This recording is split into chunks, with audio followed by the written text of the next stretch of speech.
I said you have to be good and lucky. No, Obviously, I know, but you just keep getting lucky luckier and luckier. Hey, listen, health is a factor in all of this. I mean, it's not our fault. You got to understand, we're not healthy either. The Celtics are. Well, you're about to be. Well, I feel like we're missing Porzingis. Okay.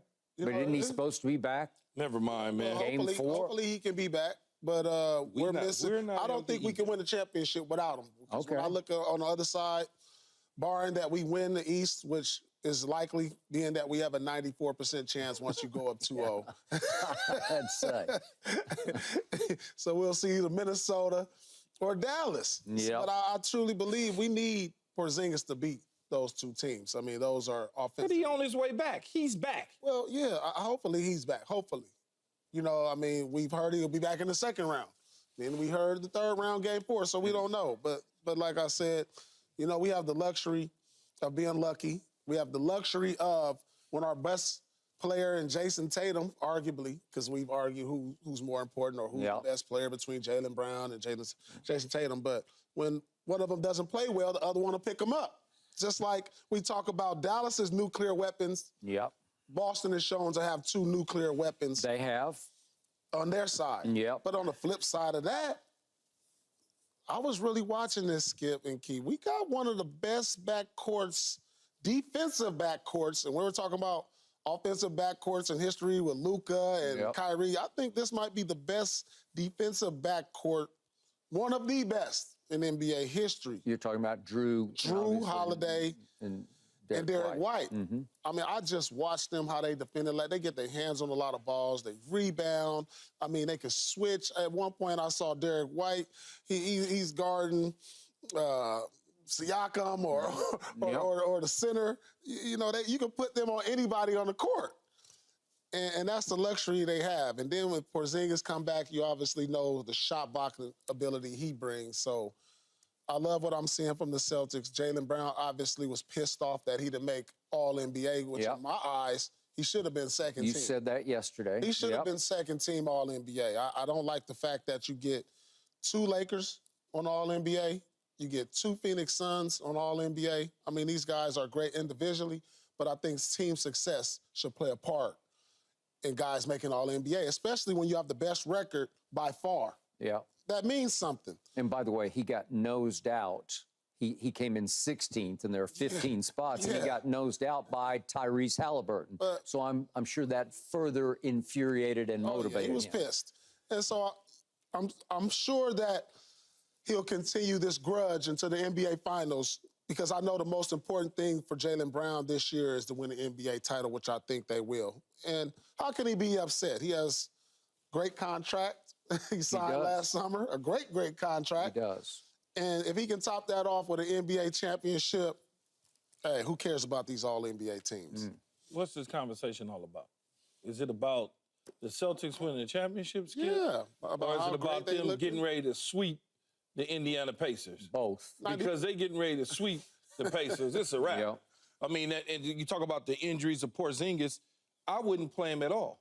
And because you let him get out of this, because they can handle them. There's possibly no Haliburton now, so they can handle them. You let him rest up, because you'll have 10 days off. So they play Saturday, Monday, and then you got 10 days after that, Skip, to kind of before the NBA Finals start. So you got all that time. You might as well rest him up and don't rush it back, because you see everybody in the box scores, everybody except Al Horford was in double digits on the scoring side. They got significant minutes for Boston. I mean, it doesn't make any sense that the richness that they've gotten on this team from an offensive standpoint, the defensive standpoint, like you mentioned, you got 2 backcourt guards in Drew Holiday along with Derek White, locking things down. Then when you need somebody to be a high-flying scoring machine, you got Tatum. If he's off, you got Brown who's on. If he's off, you got Tatum. So you got all of that against a bunch of nothings in the Eastern Conference that keep getting. Come on, man, y'all. You played Miami that was really hurt. Yeah. Okay. Then now all of a sudden you look up and after that, who did they play after? Cleveland. And Donovan Mitchell decided that I'm not feeling good. I'm not going to play. Never played. And then Jared Allen never played. Now you run up against an Indy team that all of a sudden Haliburton feels a certain way, and then they take Siakam out of the game with about 8-9 minutes to go when the game was somewhat still winnable by them, but they just kind of threw in the towel. So I was a little surprised. It was a little weird. Yeah. They just keep giving y'all gifts. When you keep taking these body blows, your corner just throws in the towel. That's what it looks like. So, you know, the Celtics going to come out the East. Now, let's just see who come out the West. Do I think that they are going to win the NBA final? I don't know. What impressed you the most about the Celtics last night, though? What they did was exactly what I said they would do, though. They would play somebody. First of all, they beat them by 16. Right. I think Skip had them at 20. You had them at 11. I had them at 13. They beat them by 16 at the end of the day. By the way, with 30 seconds left, they were up 20, just for the record. Yeah, so it's kind of when you say impressed with Jaylen Brown, and I know we're gonna talk about it, but I know everything fell right when the NBA all NBA team came out. He had a great game. But what I want to ask you, though, Paul, because I was wondering as I was sitting in the dressing room, when do you learn you an all NBA player? When do you learn that? Do you learn that when it comes out, or do they tell the organization first, and the organization gives you a heads up a day before? You could possibly learn about it probably the morning of. The morning of? The morning of. Okay. You know, I've heard information early, like on a possible all-star bid, or yeah. See, because you may learn like the morning of. See, because like when you say all-star bid, Skip, like the Pro Bowl, you learn that. I might know I'm going to the Pro Bowl 3-4 days before the public even know. Yeah. Because they giving it to the team, and they give it to the general managers and stuff like that, and then they see you in the hallway. They say, "Hey, you made the Pro Bowl this year." Well, if he knew 3 days before, I'm sure. I don't know. I would like to know when did he find out, because everybody's saying he was so mad he went off in this particular game, Skip. Yeah. I'm like, well, he probably knew before the last game. He might have, but it felt more like he knew the morning of yesterday. It felt like that, and his answers last night were like he had just found out that morning. Right. But to your point, it's possible. All right. I'm here to tell you, it feels meant to be. Yeah. Everything has lined up. Your planets are aligned for you to all but cakewalk to the first championship since you guys won it in 2008. Ooh-wee, and if you all don't. And if you all don't. Okay, it was a tour de force last night, but the point is, you have struggled in game twos. Yep. And Jaylen Brown was the guy who said no. We're tired of this. He just said, that's enough of this you-know-what. Yeah. And you could tell from jump, from first dribble, he was in full-on attack mode. Yeah, he was. Because of all your players, nobody can attack the basket better than he can. Mm-hmm. And when he puts his sort of nose down and goes, man, yeah. He was abusing, as he said after the game, I wanted to attack their smaller guards. Well, yeah. Did he ever? Because he is a force of nature when he decides, like when he's locked in and clearly he said, tonight is my night. Yeah.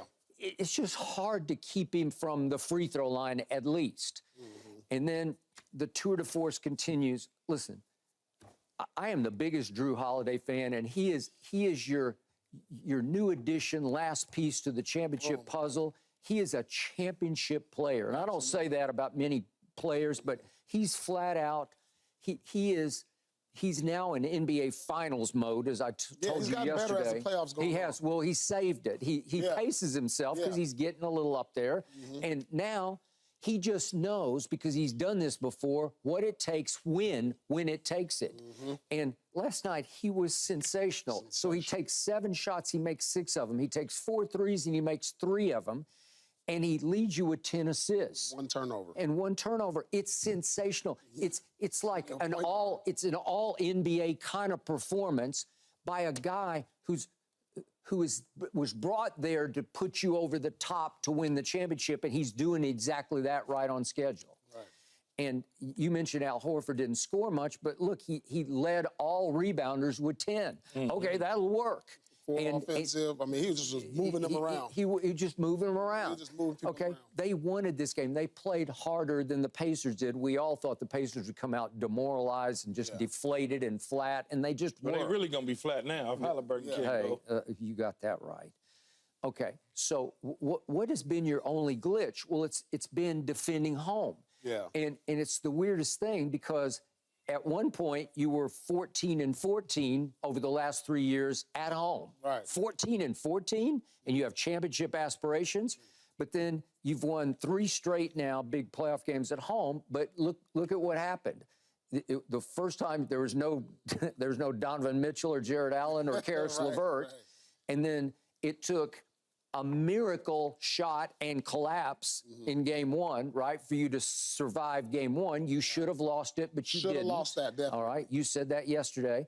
And then all of a sudden, right on schedule, they said Haliburton somehow pulled his hamstring in the first half last night. It was bothering him because they said they were trying to work on it at halftime, and he tried to go in the third, and I don't know what happened. I have no idea.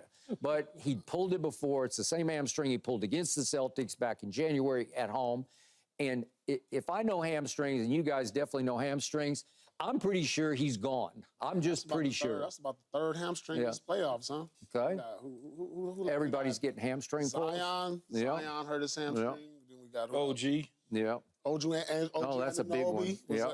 Man, this hamstrings. I mean, what's going on with all these PTs and these new PTs in the NBA, man? Yeah. He was playing. Yeah. That's what I don't get. But it was, You know, the Call it the NBA playoffs. mattered. Yeah. You know, we live and we're in an era of sports to where we have so many people in the physical therapy world and advisors and load management. You know, we've acquired all these jobs. You know, since I've been retired, Skip and Key, I've gone back and I've seen like now each team has about 10, 12 trainers and massage therapists, but for some reason everybody continues to go down to injuries. I just don't get it.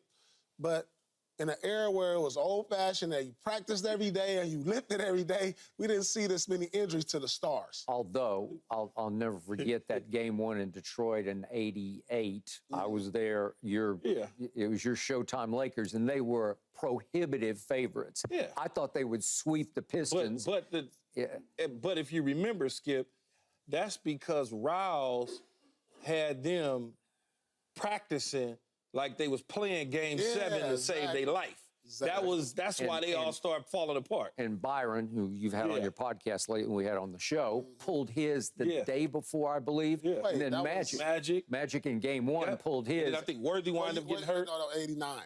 89 it was. Yeah, it was 89. 89, y'all said 80. 89. Yeah. And then then the Pistons swept the Lakers. Okay. But it's just mind-boggling to me, all these injuries. I laugh. I laugh because I say the same thing in football. Yeah. I say the same thing. And you don't want to ever sound like some dinosaur player and all this. Because it hasn't been that damn long since we stopped playing. It just really hasn't. But in the end, Skip, you look up and they got a million different trainers, a million different PT people. Everybody got their own private trainer. Everybody got, and they be falling apart. They're falling apart. On it's gotten muscle so bad. issues. You need a second row behind the bench row. You know, you need the whole second row for personnel. Some are assistants because each team has like 12 assistants now, right? Yes. And then trainers and personal trainers and more trainers. Security. I'm spending all this money on my body in the off season, but then you get hurt. But I think it's happening more to the star players because more often than not, the star players are not practicing every day. They come in, lift some weights, get some shots, but it's not the same as training your body and like going up and down in a 5-on-5 situation to where you're ready to go 82 games. You're ready to go on a deep playoff run because you're training your body every day to do that. And I just think when there's no practice and no play, it affects the players when they have to go from 0 to 100 in a game. Say you have 2 days off and you're not really going up and down, then you go into a game, and that's why we see all these strained hamstrings, these strained calves. And it's just, I feel like there's more injuries in today's game than there ever has been, especially to the star players. And you know what I feel? Because I've been doing this a long time, I just think is random. I just think it's the injury gods. I don't know. I've never seen nothing like this. I have. I mean, and I've seen it in your sport too, where they're just rashes of injuries where it's just inexplicable. It comes and it goes and it comes and it goes. And to your point, you have to have some luck to get there. Yeah. And if Porzingis gets back right, then you're good because you're going to be whole. Well, right? well, I won't say they're good. I would say there's a chance that they might be good. Well, to that point. If Celtics make it, you got Luka on the side with the bloody knee. You got Ant-Man, he's tired. So if we get there with a healthy Porzingis, I like our chances. Okay, but I will tell you this.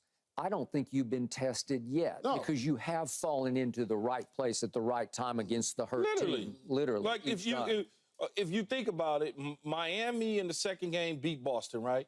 Then all of a sudden, everybody was like falling apart and it was over. Well, Jimmy was already gone. Jimmy was already gone. Yeah. But then that was it. Then you talk about Cleveland. Cleveland beat y'all in the second game. Beat you badly. Beat you. And I was like, oh, yeah, it's on and popping. Then all of a sudden, no Donovan Mitchell, it was over. And now all of a sudden, it's like, well, they took him down to the wire in the first game in Indy. Oh, my God, if this happened, y'all win that one. I like to say that game one versus Indiana was a test. Because, a lot of times Boston has blown teams out, won by double figures. So now you get them in a situation in a close game. Yeah, a game they should have lost. I mean, clearly. But they showed me they can win a close game. They tied it. They went to overtime. They did. And we all know what happens in overtime. So, to me, that's a great test to say, hey, now, and when you get in this situation, say in the finals, we're going to believe when you go through those situations, like, guys, it's never over. They showed they can still fight and win a close game. So I do believe we've been tested. Is one close game out of 7, out of 6 that you could possibly play. If you told me that every single game up into the 4 that it would take to eliminate the Pacers was close, then I would say you'd be tested. Mm-hmm. But the fact that you were tested in the 4 quarters, but not in overtime, with Tatum knocking down 10, and then all of a sudden you cruise through the second game with a dude that's hurt, can't play in the second half. Yeah. Now you ain't tested. But I'll explain this to you too. Look, this team has dealt with heartache. And pain. They've dealt with heartache. They've lost in the finals. This same team, this same core has dealt with heartache. The three guys, right? Al, they've been through something. The 2 stars. So, their road has been what it's been, but they know what it feels like to not win the NBA Finals. They know what it feels like to lose a Game 7 at home. And I'm sure that when they get to the finals, they'll be carrying that with them. So, in a sense, over the years, this core of Tatum and Brown have been tested. Okay. Just probably not this year, but over the years. But if they don't win the NBA Final, that means they just choked. That's all, because they should win the NBA Final. I mean, they're favored to win the NBA Final. But this year so far, you haven't been to battle. You did have that one game, but you haven't been to 6 or 7 game battle where you had to fight for your life with somebody. That's what I'm saying. Yeah, you haven't had that yet. I mean, act like teams that win it. Like, I mean, I witnessed the Kobe and Shaq era. They just went 16-1, haven't been battled. Just went 16-1. Just let's just cruise. Okay, but you know what? What game? What year? They won the first championship, second against championship. The Pacers?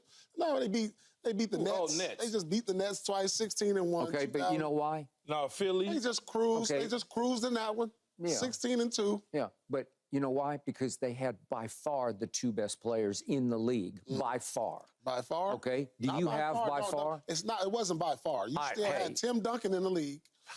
You still had. But you know what? I was there for those Western Conference Finals. It was a mismatch. Shaq against Duncan and Robinson. He made rag dolls out of both of them. They had no chance against him. Yeah, but I'm just saying, it's been we probably had the 2. It was Golden State cruised. When they probably had the 2 best. Like, come on, I mean, it happens, you guys. It happens. You don't have to be tested on the road, but they've been through heartache. All right, but the point is, unless I'm knocking on wood for this before I even say it, unless Luka pulls his hamstring or Ant-Man pulls his hamstring, I'm knocking on wood, but unless they pull their hamstrings, you're going to get tested in the finals. They've been tested, and they've been tested throughout the time they've been together. They understand what heartache is about. You think they do? No, I know they do. No, you think I saw it. I was there firsthand. I saw it. I know, but when you get back to the finals again. And now, the X Factor, Drew Holiday, who understands the moment. Yeah. That's a help. That'll help. If he comes back. That'll help. That's going to be the deciding factor. Drew Holiday has finals experience. That's certainly winning finals experience will certainly help. Yeah, but if y'all lose, man, go get that if shirt. Where that if shirt at? If y'all lose. If. I got y'all winning, but All right. you know, Hey, you ever been on a duck boat? why the hell would I be on a duck boat? Because that's what they do in Boston. You don't know. Will you be on a I'll duck be on a boat? duck boat. What the hell is a duck boat? You got to explain to me. I'm explain to it. I'm explain to it next. I'm explain to That's it. their parade. Thanks for watching, Undisputed fans. Do you want more highlights from the show? Make sure to click that subscribe button for all the exclusive content from Undisputed.